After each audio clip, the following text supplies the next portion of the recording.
So I Thank you. would think that somebody like you and your work it should be on Netflix. Yeah, So, well, thank you. I have some friends locally that are doing that and kind of living the dream and starting to get into those markets. And I think it's something I can do in the future. I just have to be able to focus. Welcome, lucky listeners. Grab yourselves a hot cup of... Tuck yourself down deep into the covers and make sure the lights are on. It's time for Read Me a Nightmare.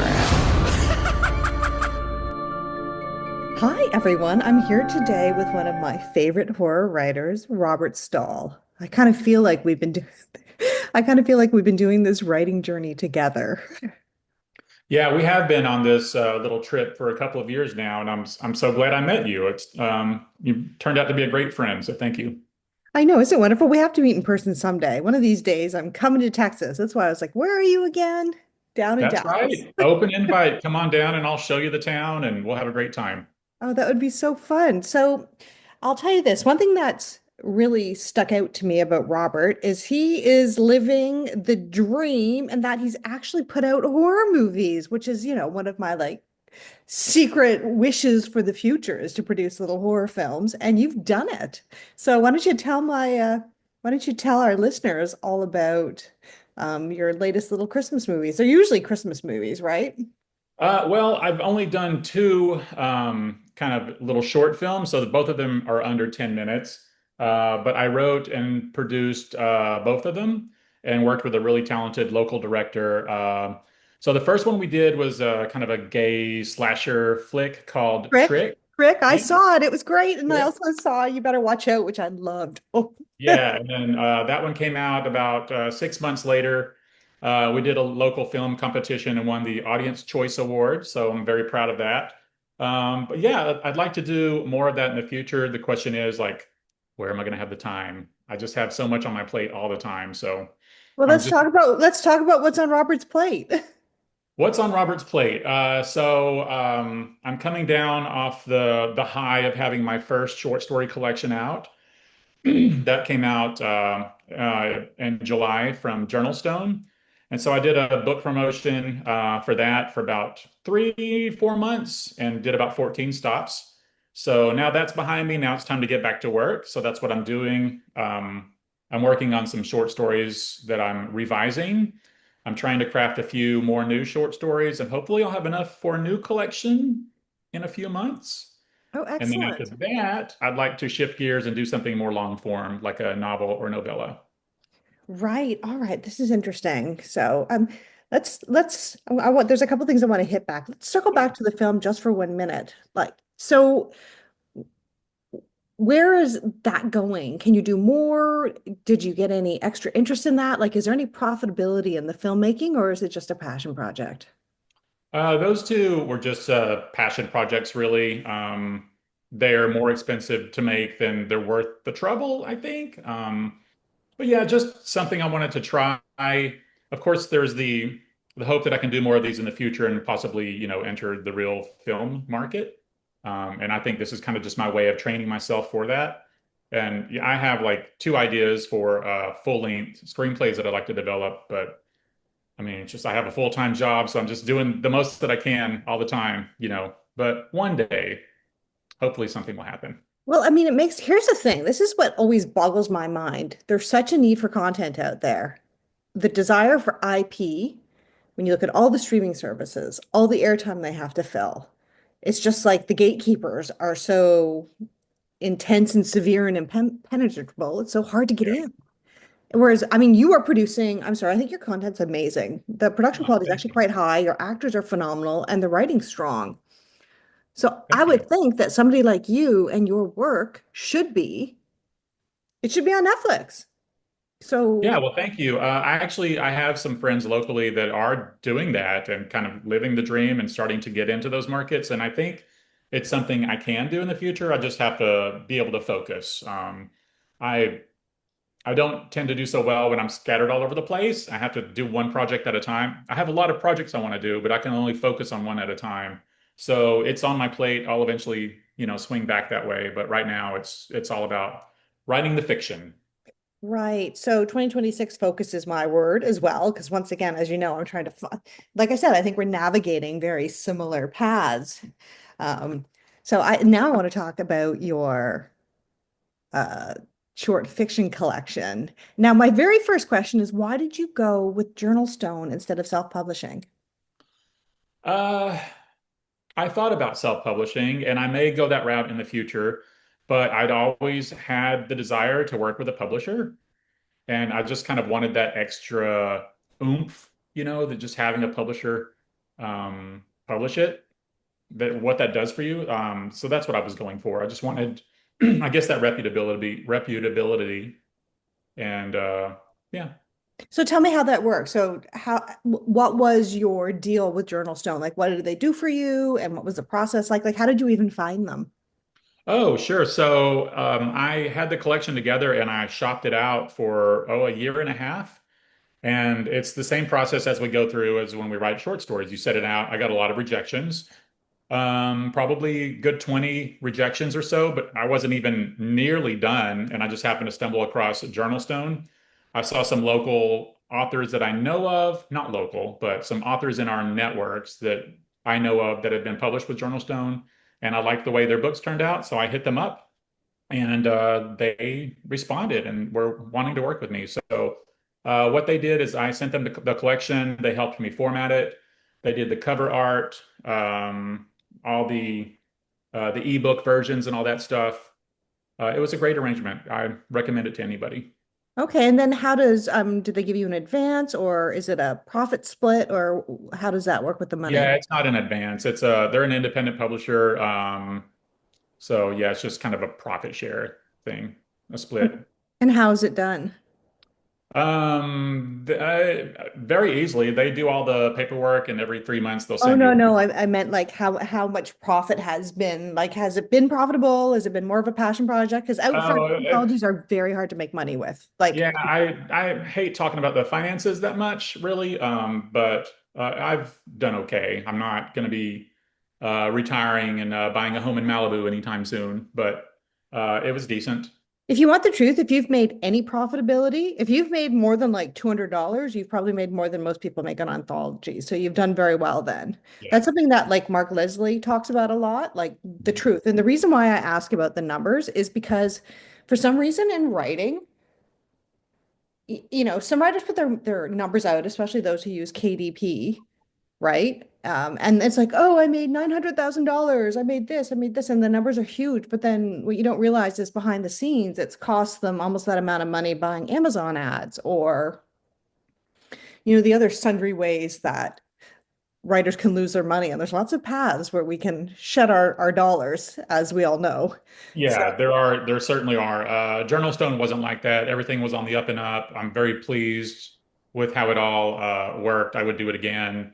I recommend it to up and coming authors who are looking for an outlet like that. So yeah, it's a learning process. And the next collection I do, I may self-publish. Then I'll have to learn that whole avenue. and we So can we we'll can see. talk about that if you do, because I think I've done five. Well, I've done two collections, three anthologies, and then which of course you were in, and Yeah, one guide. And they've been useful, but like you said, you're not retiring. It's certainly not a it's certainly yeah, it makes like for me it makes I don't know coffee money. It definitely doesn't make anything career changing. And as you all know, I'm looking yeah. to find the career changing. I'm looking for how do we pursue this path to becoming a full-time author and join that like elite sphere of people who are managing to make money full time, which is why so short stories, I think we've both had quite a bit of success selling our short stories. But what I struggle with is beyond then making your own anthology and putting them out, because the reprint market, it's cents or nothing, right? So putting it out as an anthology is probably the next step for what you do with it. But then there is no true path because usually your rabid whale readers read novels, some novellas, but in general, it's the longer form stuff, right? When you think of the authors Yeah. you follow, very few of us are, loyal to some short story author and then go buy all Right. the anthologies they're in. That's just not how it works. Mhm. So That's why I Yeah, find that's why I'm broadening my palette, I think, in the future. I want to broaden my offerings more and do like novels and novellas. Because when I go to these like book conventions and I stand at a table next to other authors, they've got, 10 or so pieces of works out there that people can shop from. And I just had my collection. So I think I need to build that inventory and then get back out there. But honestly, I'm not in this gig to make money. I realized that early on it would be nice to do it eventually, like, sell a screenplay, sell a book that makes a lot of money. That's not what I'm focusing on. I do it for the love of it. I do it because I want to be good at it, and I'm constantly challenging myself to get better. So I kind of made peace with that a long time ago. That's why I have a day job. But when I'm at my day job, like it takes 100% of what I have at that time, and it's my bread and butter, so I can do this other stuff. So I, that's where I am yeah. right now. In all honesty, in all my research and who I'm talking to, that is the only way to pursue writing and not burn out or fry or end up in a deep pit of depression is you need to have to do it for the love. Like there cannot really truly be the expectation of profit. Yeah. But I still believe we can look as long as we know, as long as we realize I would still write this story or I would still write this novel, even if I never make a dime. And you're right, once you make peace with that, then it makes the process easier. However, I still believe, especially in this evolving landscape where there's such a necessity for IP, they need content. Some of the stuff I watch on TV, I'm not going to mention, like I watched a horror movie last night. It was really quite terrible. And I'm sure we could create better things. Just having a basic understanding of plot and how to hook off the top would have made this Right. particular movie way better. Hmm. So and you already know how to do that, right? Like your little story, I was riveted. I just recently watched his latest little family horror, which was, what was it called? You better watch out. Yeah, it's Yeah. called You Better Watch Out, and it's Yeah. available on YouTube. You can do it by searching the name You Better Watch Out and then put my name in there, Robert Well, Stahl, I'm usually. gonna link to it in the show notes. It's gonna Oh, be great. Okay, I'm awesome. gonna have everything Robert linked to in the show notes, so people will be able to find you quite easily. Yeah, Uh, that was a fun little story to tell because as I mentioned, I worked with that director that I worked with on Trick. And for the second one that we did, we wanted to challenge ourselves a little bit. So we thought, how about doing a movie with no dialogue? Which makes it even more challenging because every little nuance has to be captured by the camera, and written into the script. So that was a new challenge for me. It's like setting the bar a little higher than what I did the first time, and it had its challenges, but I'm pleased with how it ended up. you mean there's no dialogue in that movie? I'm gonna I like, think there's one part where the girl says something at one point because we felt like we wanted a little word in there because it wasn't clear what was going on, so we wanted that to help sell it. But other than that, there's no dialogue. do you know I Well, didn't even notice wait, that? I was okay, so okay, okay. Maybe there's two words. I think the mother says something at the beginning, and then the girl says something. But other than that, wow. it's all action. That's incredible. And the Oh, you fact that never I even watched noticed. that and it didn't Yeah, even like key on good. that, wow, well done. Thank you. Thank you. What I find interesting too is that I think that you and I write horror for the same reasons.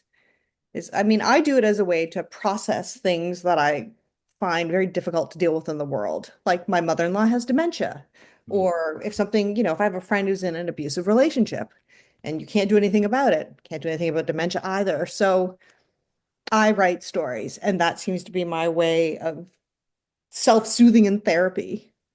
Yeah. And I think you have a similar um, coping technique, yes? Yeah, absolutely. I think like if you meet me on the street, if you see me at work, I'm super happy-go-lucky. You would never know that I kind of have this dark soul.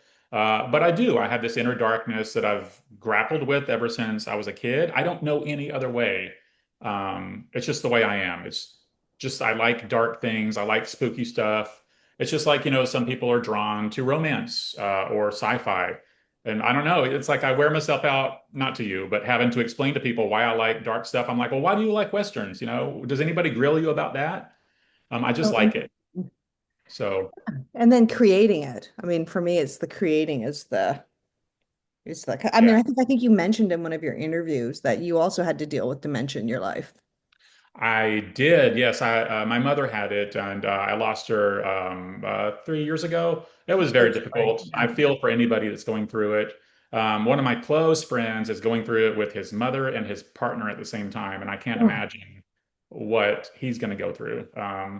So it's difficult, but I would go see my mother at the facility, at the Dimension, at the facility that she was staying at, and I would even spend the night with her there sometimes. And that gave me the germ for a story because I was laying there with her and listening to this crazy stuff happening out in this facility with these other patients, and my mind was just racing, like just all these scenarios in my head. And I said, I'm going to put one of them down on paper and bring it to life. And it's the story Family Time in my collection, Show Me Where It Hurts. So it's all about using some of this darkness, and channeling it and putting it on the page where you can actually control the events and work through some of those emotions. Exactly. And then I always like to, as you know, put a lift at the end where it ends happily, right? Because I think Yeah, I do not always like to do that. that's true. Your stuff can be pretty dark. Yeah. Um, yeah, that seems to be how I managed it. One of my upcoming projects, I'm noodling. I don't know if it's going to come to fruition yet, but is doing an anthology based on stories that deal with dementia with hopeful Yeah. outcomes. Because, I've published those stories where I have a detective with dementia. So it gives somebody with dementia agency, and she can still do wonderful things while fighting this disease. Because, I mean, I think that's the hardest part to watch is the loss of agency in an individual who suffers from this. Anyway, okay, let's move on to brighter things. Yeah, for sure. um, which is like where do you see things going in 2026? Like you were talking about focus. What is your main focus for 2026? Yeah, like I mentioned earlier, it's getting more inventory out that I can sell and, take to these book conventions and promote to kind of fill out my Amazon sheet where people can go to my page and have more to buy from. I would like to knock out a novel or novella. I have several ideas. I just haven't started any of them yet. Hopefully, I'll have another collection organized by the end of the year and then dabbling into comic books and, screenplays, like I mentioned. So, those four things should keep me quite busy. I would say so. Now, Yeah. you mentioned something about you had a novel idea with plants. Did you ever write that? Oh, so that was actually I do. That was actually what started me on this road about 15 years or more ago. I had never written before, and I said, I'm going to write a novel about killer plants. And so I sat down to write it. It took me longer than I would have ever imagined just to finish it because I would work in fits and starts and, stop believing in myself and get lost in the story. But I finally finished it, and then I wasn't able to sell it. So I think I mentioned this before with you, but looking back on it, it's not that good. So I'm not surprised it didn't sell. However, I have that in my back pocket, and I would like to circle back to it eventually and turn that into whatever it wants to be. Absolutely. Killer plants are another one of my favorite. Oh my God. Like, did you ever read the Swamp Thing comic book?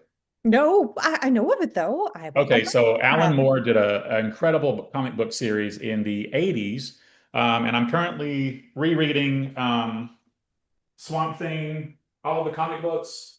Let's see. So this is like Oh, neat. solid gold. I mean, these stories are so great. I love Swamp Thing so much that the very first story in my short story collection is kind of an homage to the Swamp Thing character. So there's some plant-like shenanigans going on in that story. Oh, I love that. That sounds amazing. Absolutely amazing. Okay, well, this has been really great chatting with you. Yeah, And it's yeah, always fun to talk to you. I love just your personality. I love how outgoing you are. I love what you do, where you collect all the markets for the other writers. That's actually how I met you because I great. somehow found that list and got on your email list. And then I messaged you about something one day and we just started chatting and we hit it off. So Yeah, it's absolutely. great. One of my It's great to favorites. know in all this darkness that there's people out there like you and that we somehow managed to find each other. I'm very thankful for that. Even And I across love continents, right? Across continents. across continents, we find a way. So, and we've had classes together, and I really enjoy you, Angelique. Oh, So, thank you. Well, the feeling is mutual. So tell people where they can find you. sure, I'm on like all the socials, totally. You can find me there, and also my website is robertestahl.com. And if you'd like to, you can sign up for email alerts, and yeah, I'd love to connect. All right, sounds great. Well, thank you for this chat. All right, thank you.